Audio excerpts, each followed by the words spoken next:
We live in a state that ranks 46th in the nation for access to psychiatric care. So not only do your employees have mental health issues, but getting access to that help can be a challenge. And those employees are coming to work every day. So our hope today is to give you some tools that are going to be able to help you recognize when there is an issue, how to communicate properly with employees on the topic, and ultimately manage the situation while balancing what's best for the company. And I think we've got a great panel to do that for you today. So our first question, what I'd like to do is have you each please share a story or a situation relating to mental health that you've dealt with, and then share with us a little bit of a lesson that businesses could learn from that situation. Tammy, we'll start with you. Thank you. Well, it was hard for me to pick one story. We are in the employee assistance business at Employee and Family Resources. So we get calls every day, throughout the night, all about these sorts of issues. But the story that I chose to share today highlights several different angles of this issue. So this was a referral that we got from a company. This is what we would call a management referral, where the company called with a concern. The concern was that their employee was in an automobile accident in a company vehicle, and after the accident tested positive for marijuana. Therefore, they have a policy that said that this guy needed to come into the EAP. Well, he wasn't very excited about this opportunity to access the EAP, and came in and met with our counselor and was pretty defensive, had every explanation in the world why he had THC in his system. But the counselor hung in with him, and as they started talking, with the probing questions, tell me a little bit more about your marijuana use, how often, when did it start, that sort of thing.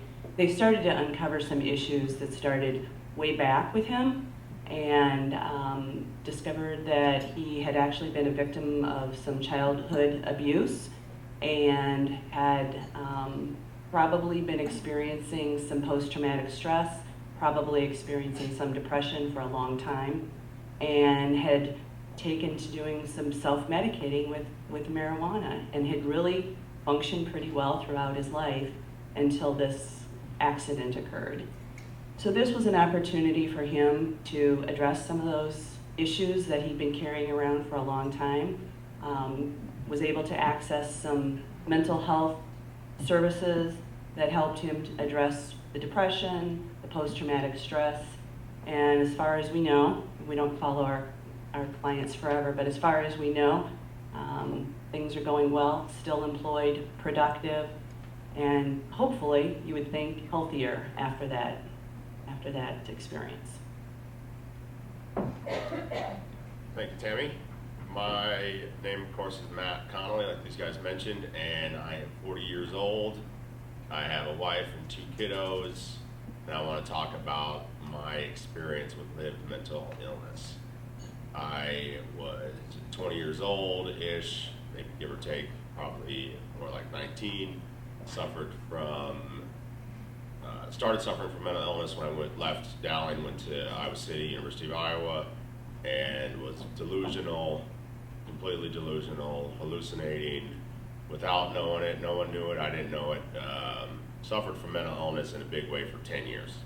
So needless to say, I couldn't hold down a job, I couldn't keep relationships with my family, couldn't keep friendships. The whole 9 yards was hard, just like it is when anybody's sick. It's hard to navigate them through life. And so the big part about, I want to put out there that if you're sick, it's hard to be productive in this world, especially in the workforce. Lisa Fox mentioned about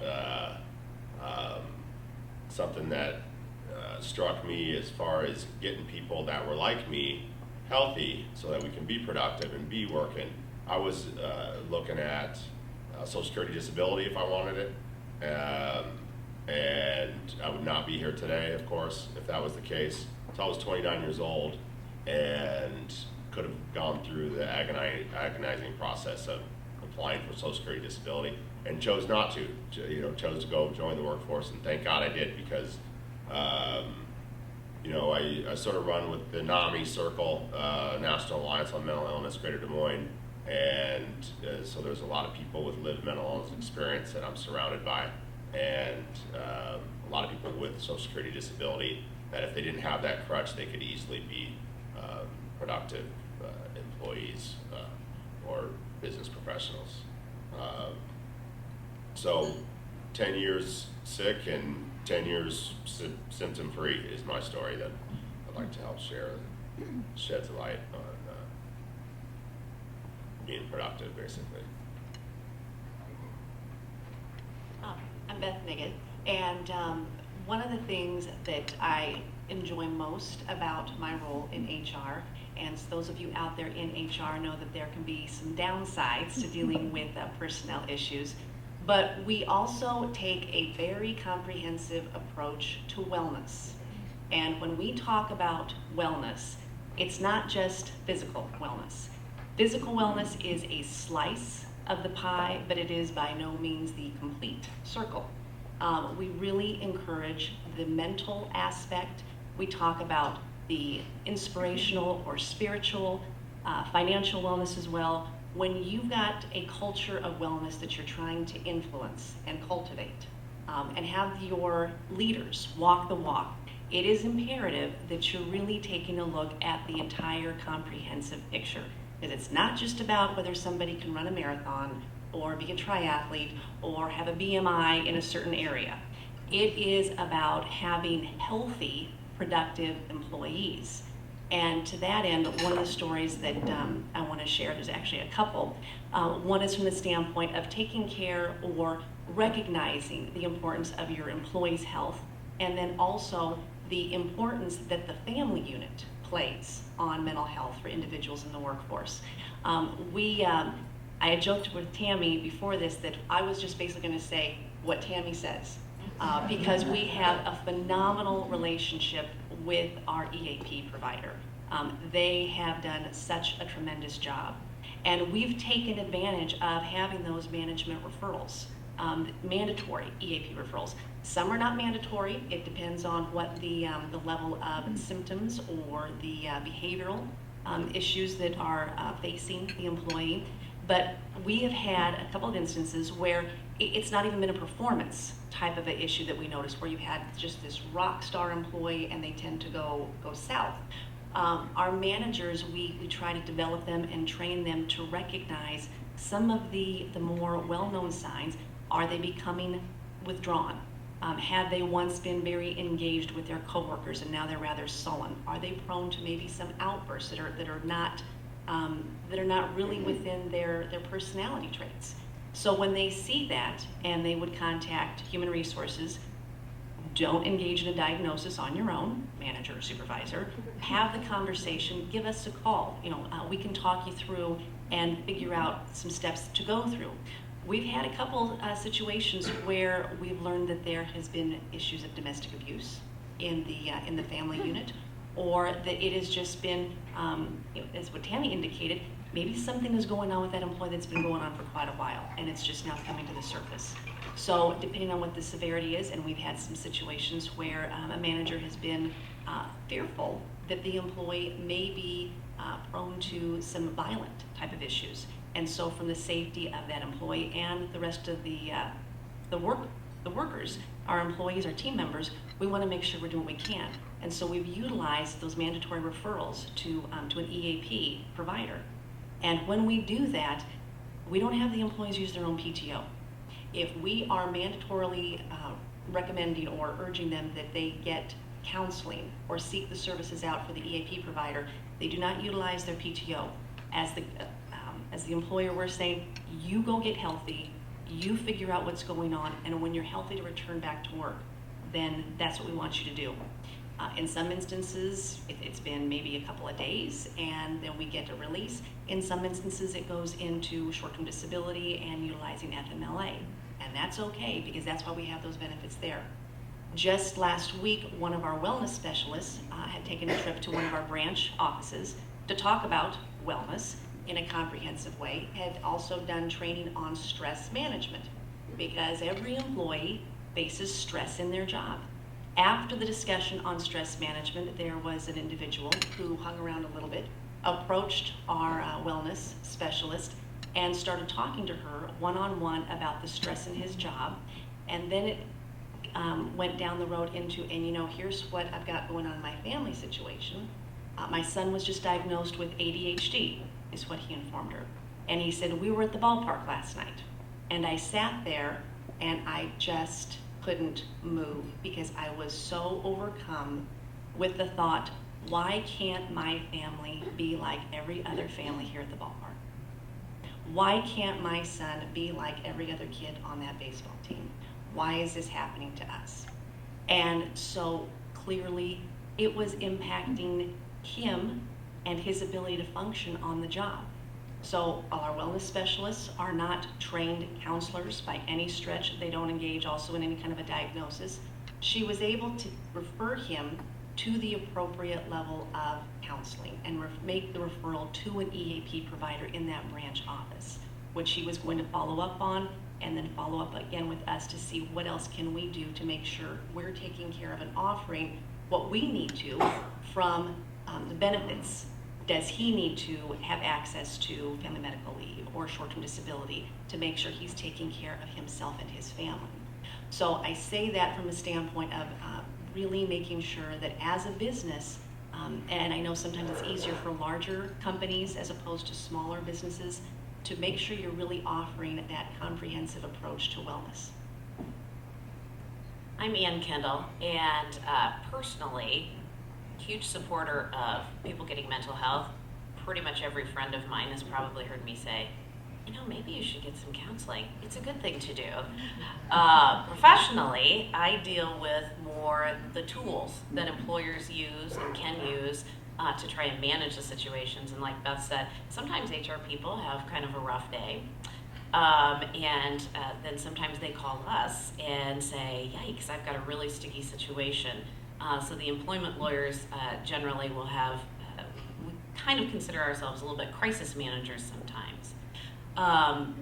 In addition to HR managers at, say, a larger business, we also represent a lot of medium and smaller sized businesses that they don't have the resources to have an HR manager. They're the owner, or they've been with the company since the beginning and they've kind of grown up through the ranks, and now they are the ones dealing with the HR functions, and we get a lot of those phone calls. From the standpoint of the employer, when they're seeing issues or concerns with an employee, it can be frightening. This might be someone that they've known and who's just been, great, solid person, and all of a sudden they're acting in a way that's very different, perhaps erratic, or maybe it's not, peaking at a crisis level, but it's sort of sliding into, performance, behavioral, attitude issues, and it's more of a long-term, over months versus days, and that's concerning and troubling to them. Or maybe they have had an employee self-report that there is, a mental health issue. It makes employers nervous from the standpoint of personally they care about the person, but then also they worry about, of course, liability. And what do I do with this? What questions can I ask? What can't I ask? I don't, you always tell me, Ann, I don't want to know information. And generally speaking, there is a lot of information we don't need to be delving into. But there is a point at which we do need to be working with our employees to make sure that they have, the assistance that they need for the employer to be reasonably accommodating them to perform their job functions if they need it. So that's kind of how, I guess professionally I am drawn into this. There are different tools that employers have. I think a lot of times employers feel like, I don't know what to do. I mean, this makes me nervous. I don't know what this means. I care about this person. I see things that are going wrong. I'm also trying to run a business. I'm not equipped for this. And that's a lot of the phone calls that we get.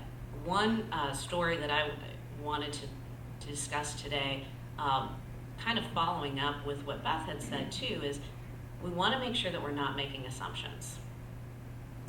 most of us are not doctors, and we're not trained in this. So it's not our job to make that medical assessment. And that's a good thing because we can't. I'm not equipped for that, and I'm guessing most of you are not either. So one day I had a client call, and they had an employee that was this was more of not a slippery slope type issue over a matter of months. This was within a day. An employee was acting very erratic, speaking very fast, kind of talking a little bit nonsensical, shaking, kind of lots of sudden movements, things like that, in a way that was startling to coworkers and to the employer. And that employer has a drug testing policy. So they called and said, okay, I remember from the reasonable suspicion training, here are the different signs and symptoms that I'm seeing. This appears to trigger, possible reasonable suspicion for drug use. And I said, yes, I think that's right. So went ahead and had that employee tested.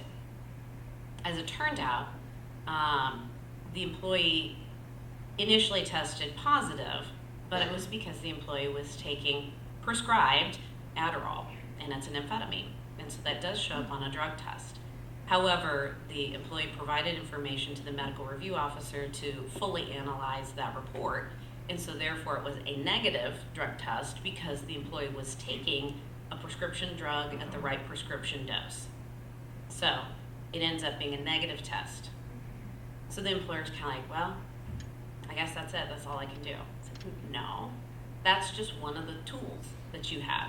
And that's why we have this. Is, we're not a medical doctor. We're not diagnosing, because I think the concern was this person was acting almost like they were on meth, which wouldn't be terribly inconsistent because, Adderall is an amphetamine. But obviously it wasn't an illegal drug and they were using it appropriately. So no, that's just one of the tools that we can use. And now we know that isn't the issue. Let's go to the next issue, which is we're seeing behavior that's disruptive to the workplace. And so what we need to do is advise the employee, here are the behaviors that we're seeing. These are concerning to us. We want to work with you to figure out, what needs to happen so that you can meet our expectations.